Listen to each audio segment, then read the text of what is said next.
ابراہیم مدنی سبیل ابراہیم مدنی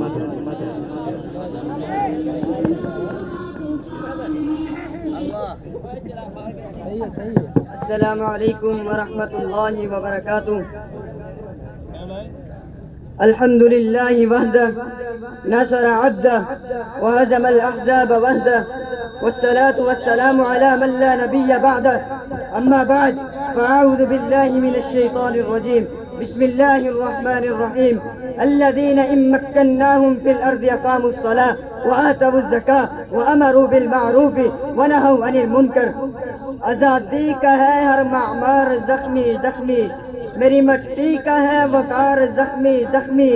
آزادی کا مفہوم خاک و خوں میں بہہ گیا، آزادی فقط نام رہ گیا، آزادی فقط نام رہ گیا۔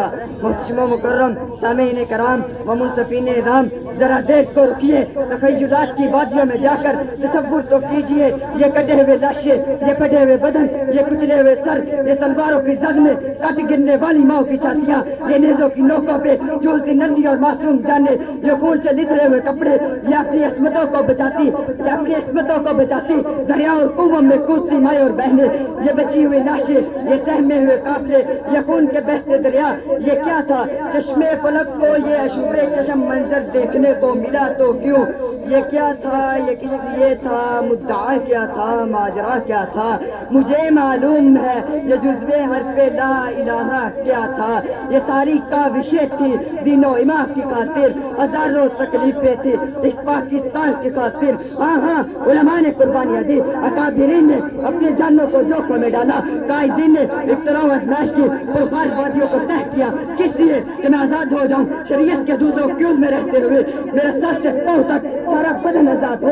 مقصد اور تقاضا تو یہ تھا، میری نماز آزاد ہو، میری جماعت آزاد ہو، میری اذان آزاد ہو، میری قربانی آزاد ہو، میرا جمعہ آزاد ہو، میری امانت آزاد ہو، میری قیادت آزاد ہو، میری سیاست آزاد ہو، میری ریاست آزاد ہو، میری نظامت آزاد ہو، میرا ثقافت آزاد ہو، میری معیشت آزاد ہو، میرا معاشرت آزاد ہو۔ لیکن عالی وقار یہ کیا منظر بدلا، حالات بدلے، کایا پلٹی، علماء کی قربانیوں کو بلا دیا گیا۔ پھر میں پوچھنا چاہوں گا، کیا اس لیے تقدیر نے چنوائے تھے تنکے، کیا اس لیے تقدیر نے چنوائے تھے تنکے کہ بن جائے نشیمن تو کوئی آگ لگا دے؟ صدر ذی وقار تقاضا تو یہ تھا، نماز کی پابندی کی جاتی، زکوٰۃ کی ادائیگی کی جاتی۔ الذین ان مکناہم فی الارض اقاموا الصلاۃ وآتوا الزکاۃ، یہ وطن عزیز امر بالمعروف اور نہی عن المنکر کا پلیٹ فارم ہوتا۔ وامروا بالمعروف ونہوا عن المنکر، فحشی کے اڈے بند کیے جاتے۔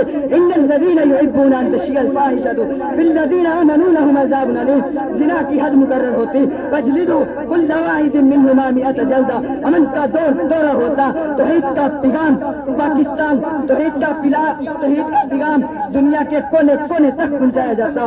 قل هو اللہ احد، نصاب تعلیم لاڑ نکالنے کے جائے علماء کا ترتیب دیا ہوتا، اتفاق و اتحاد کی فضا قائم ہوتی۔ واعتصموا بحبل اللہ جميعا ولا تفرقوا، علم جہاد بلند ہوتا۔ وقاتلوہم حتی لا تکون فتنۃ ویکون الدین کلہ للہ، نظام معیشت کو قرآن اصولوں میں ڈالا جاتا۔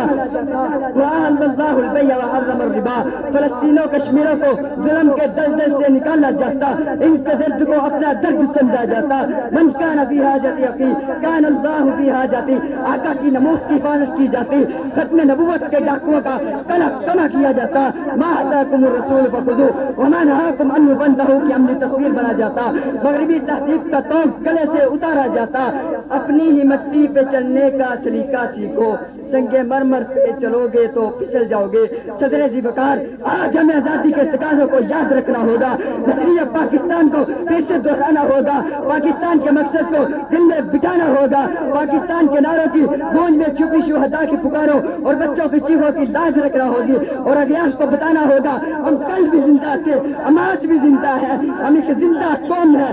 خون نے دل دے کے نکھاریں گے روح کے برگے گلاب، ہم نے گلشن کے تحفظ کی قسم کھائی ہے، ہم نے گلشن کے تحفظ کی قسم کھائی ہے۔